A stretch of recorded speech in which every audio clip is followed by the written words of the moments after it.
Es un día que se destina a informar sobre quién es quién en las mentiras. Tengo que advertir que es una pequeña muestra, porque la inmensa mayoría de los medios de información, que en realidad son medios de manipulación, están abiertamente en contra de nosotros. Es una guerra sucia de todos los medios de información, con honrosas excepciones. Todos. Cadenas de radio completas, la mayoría de los periódicos, los analistas, comentaristas de la televisión, manejo de bots en las redes sociales, la utilización de millones de pesos de procedencia ilegal, incluido dinero del gobierno de Estados Unidos, para atacar al gobierno que represento. Es una guerra mediática. Antes los golpes de Estado los preparaban con guerras mediáticas, los justificaban con guerras mediáticas. El caso de México, más triste y representativo a la vez, fue lo que le hicieron a Francisco I. Madero, con todos los medios en contra, ridiculizándolo, tratándolo de loco, de espiritista. A su hermano le pusieron el apodo de el ojo parado a Gustavo Madero, porque tenía un ojo malo. Y era una campaña de todos los días en contra, con mucho dinero también, de los oligarcas de la época y de los fifís de entonces. Había un fondo que manejaba Limantur, que se le llegó a conocer como el fondo de los reptiles. Es decir, una partida del presupuesto con ese propósito. Para subvencionar, se llamaba entonces, lo que ahora se conoce como chayote, a los medios periodistas que mantenían a sueldo, prensa vendida o alquilada. Entonces, algo parecido se está presentando en la actualidad. Y subrayo, repito, hay excepciones honrosas, como siempre. Yo diría que ahora en ese sentido hasta más, porque en el tiempo del Porfiriato, cuando tenían el control absoluto de los medios, era muy difícil hacer periodismo en México, Por eso son héroes. Filomeno Mata, Daniel Cabrera, del Diario del Hogar, de El Aguizote, porque les tomaban las imprentas, se las decomisaban y a la cárcel, a la famosa cárcel de Belén. Pero muy pocos. Otros tenían que irse a hacer el periodismo desde Estados Unidos, como fue el caso de los Flores Magón, que desde allá hacían el periódico Regeneración y lo mandaban de manera clandestina y se distribuía en los pueblos, en las minas,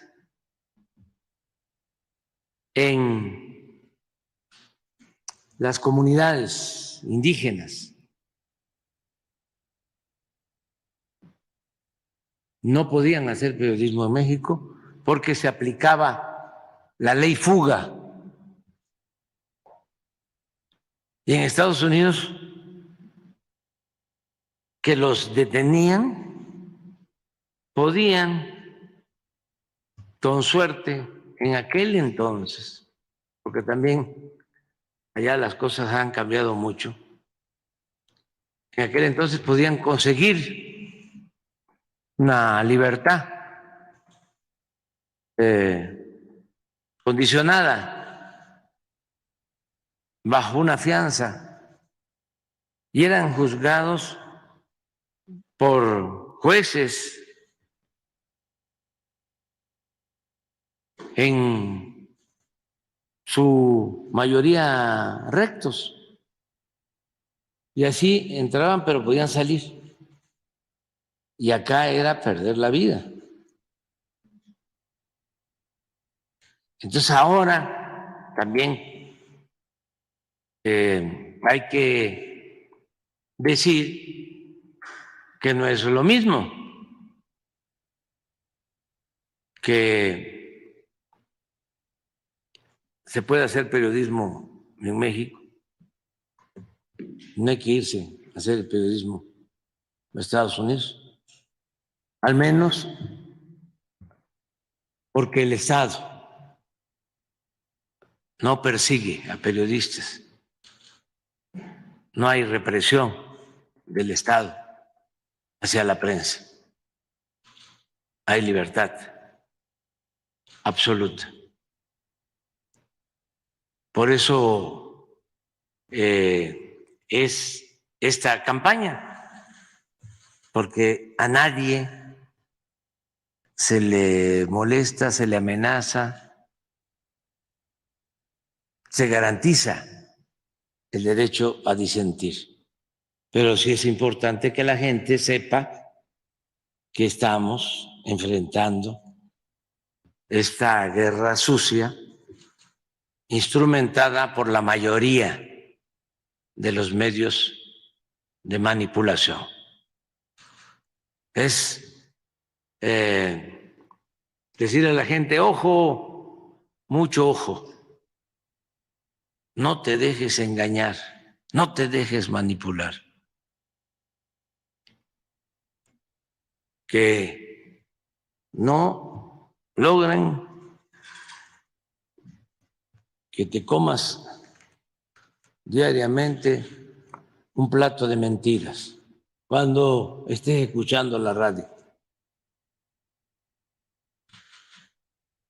cuando estés escuchando la cadena de radio, ¿cómo es la que se llama? La del señor Azcárraga, Radio Fórmula, que abres con Ciro y tienes luego a López Dóriga y luego a Cárdenas, ¿cómo se llama? El Pepe Cárdenas. Ese tiene problemas conmigo desde hace 30 años. Me hizo una vez una entrevista en 1988 cuando era yo candidato a gobernador en Tabasco, pero grabada o pregrabada, y nunca la pasó. ¿Quién sabe qué hizo con mi entrevista? Estoy esperando todavía escucharla. La enlató en el 88. ¿Cuántos años tiene eso? Como 30, ¿no? 35 desde entonces. Entonces, sale Ciro en la mañana con una información y nada sincronizado. Entonces, el que va en la radio, en la mañana, Ciro, ¿no? Mediodía, López Dóriga, y en la tarde le recetan a Pepe Cárdenas. Entonces los dejan así, los aturden. Porque una mentira que se repite muchas veces, decía Goebbels, el propagandista de Hitler, puede convertirse en verdad. Y es la misma técnica, ¿no?, que ya se ha padecido por mucho tiempo.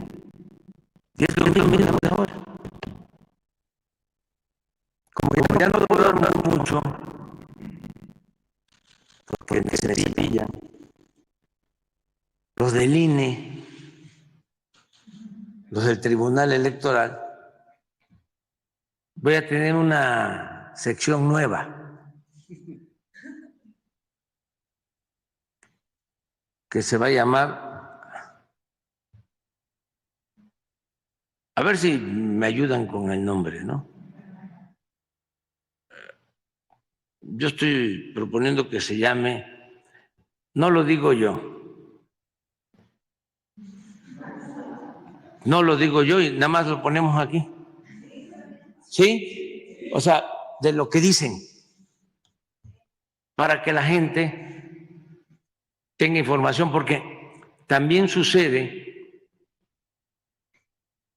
sería importante, hace como 5 días o 6, en El Economista salió una información sobre cuántos mexicanos tienen computadora, cuántos mexicanos tienen acceso al Internet, cuántos mexicanos tienen acceso a la telefonía y cuántos mexicanos tienen acceso a la televisión. Van a ver de que hay muchos que no tienen acceso a los medios o a la información, porque no cuentan con los medios, pues. Aparte de que hay censura, la información es selectiva, hay una tablita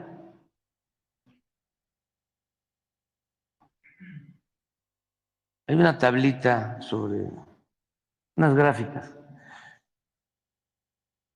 Entonces, se da a conocer nada más lo que les conviene. Hay muchas cosas que se ocultan. Por eso es bueno que aquí se transmitan noticias importantes para que la gente se informe más. A lo mejor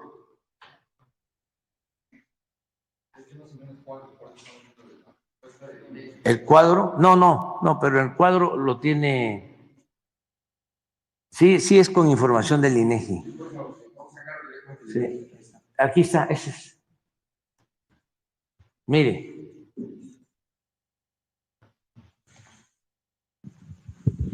esto es para tener una idea, ¿no? En telefonía, en el medio rural, teléfonos, solo el 88.8, es decir, hay 12%. Estamos hablando de 12 millones de habitantes que no tienen telefonía en lo rural. Y en lo urbano estaríamos hablando como de 3 millones, 4,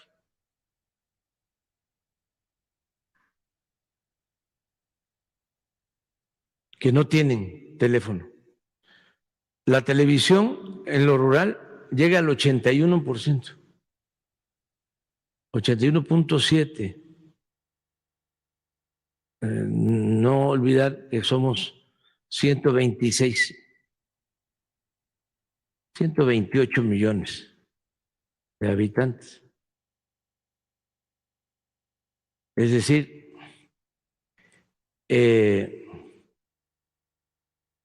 pues son como el 20%, serían como 15, ¿no? No, 25, 25 millones, 24, 25 millones, que no tienen televisor. En el medio urbano, 93.3 tiene, pero de todas maneras estamos hablando como de 10 millones que no tienen en lo urbano. Internet, no, aquí está, en lo rural, pues estamos hablando de población como de 60 millones.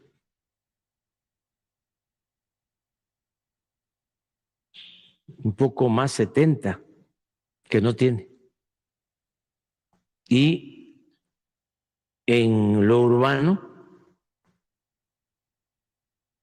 pues sí, como 30 millones que no tienen internet. Computadoras, solo el 20.5. O sea, aquí sí, como 100 millones que no tienen.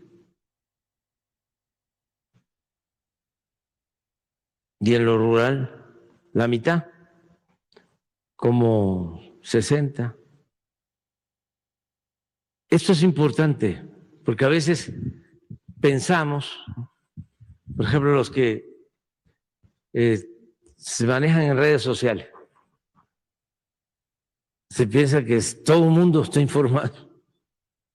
Si sacamos aquí el promedio, estaríamos hablando del 60%, 65%, 35% no tiene, y no todo el Internet se usa para la conversación de redes sociales, es un porcentaje menor. Entonces, por eso sí hay que difundir todo. Les voy a poner un ejemplo, y así vamos a empezar la nueva sección. Le vamos a pedir aquí a Elizabeth que nos espere, por favor, y a Martí Batres, nuestro jefe de gobierno. Digo nuestro jefe de gobierno porque yo vivo aquí.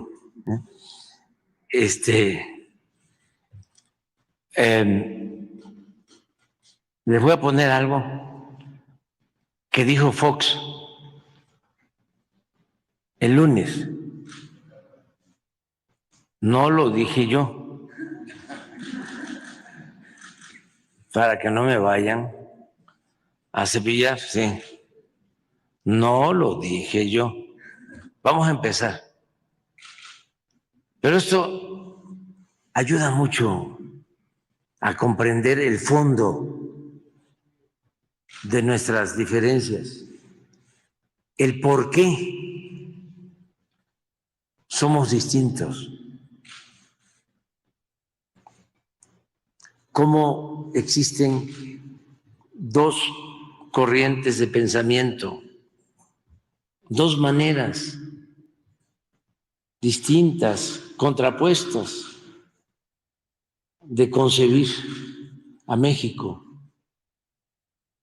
y al mundo, dos proyectos distintos y contrapuestos de nación.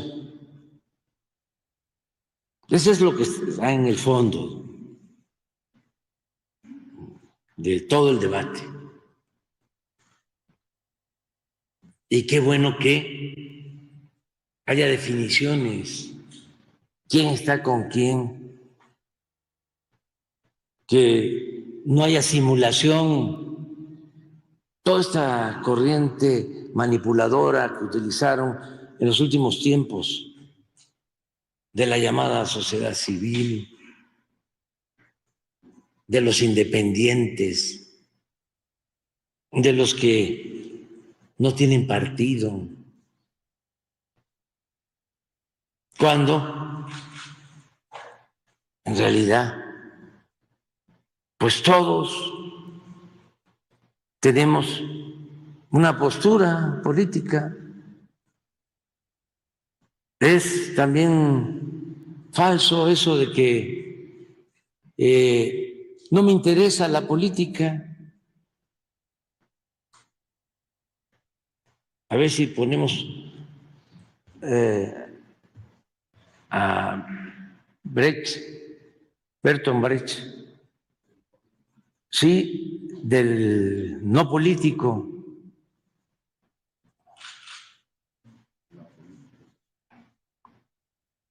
Del que dice no ser político.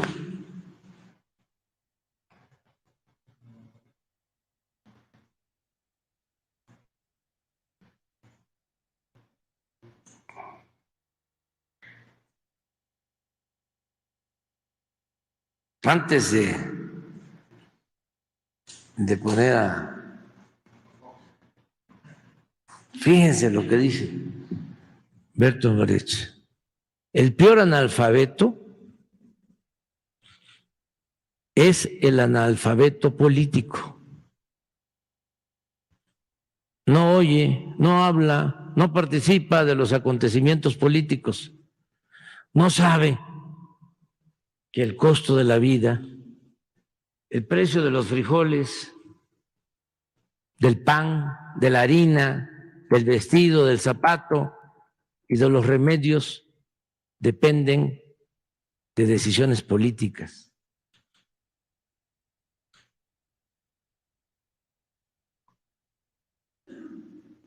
Pero para que la gente no participara, empezaron a decir que no nos interesáramos en la política, que se le diera distancia a todo lo relacionado con la política, que lo mejor era la sociedad civil, los independientes. Puro cuento. Cuando todos,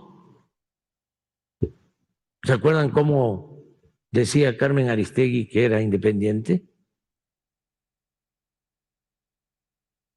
Y engañó a muchísima gente de que representaba a la sociedad civil. Representan al conservadurismo, a la derecha, y no hay ningún problema por eso. Lo que está mal es la hipocresía. El decir una cosa y hacer otra, el no ser consecuente.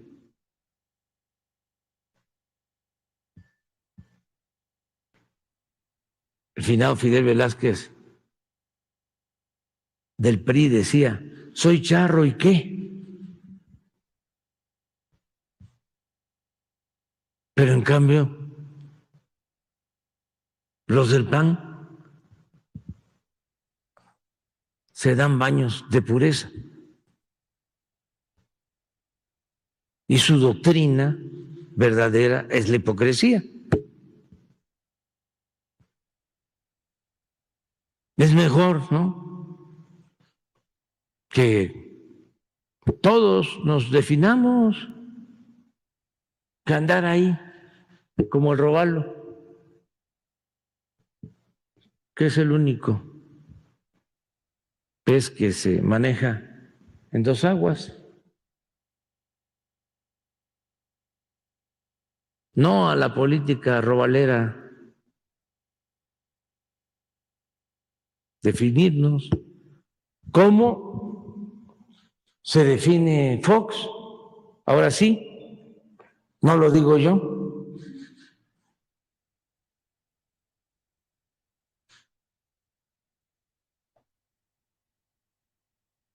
Por cierto, de su pensión, ¿cómo va, don Vicente? Pues batallando para sobrevivir económicamente, sí me ha costado trabajo. La pérdida de la pensión, la pérdida de los apoyos de talento y de recurso humano y la pérdida de los seguros, el seguro de gastos médicos mayores. Andan sobre 100,000 pesos mensuales a mi edad, el seguro de gastos médicos mayores, yo tengo que pagarlo yo.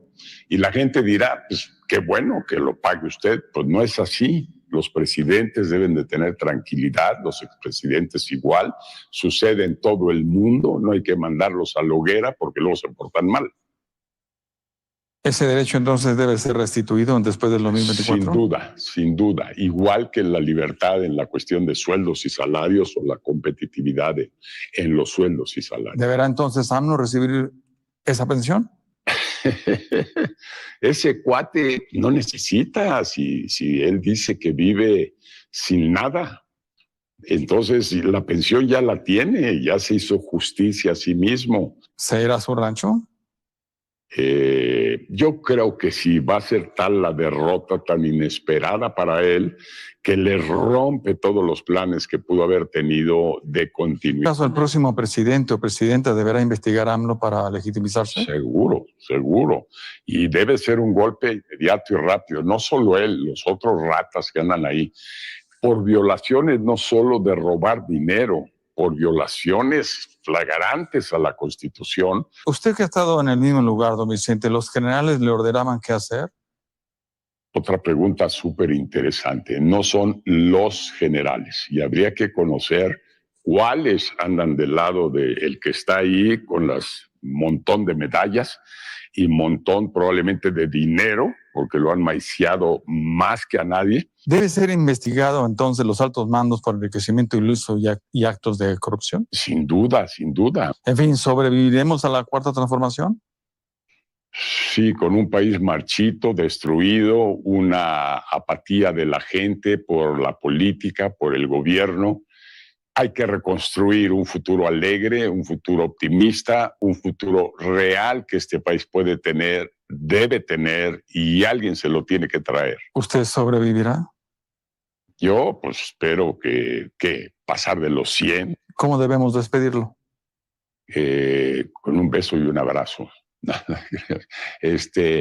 ¿Cómo me tienes que despedir del programa? Ojalá con buena información para la gente.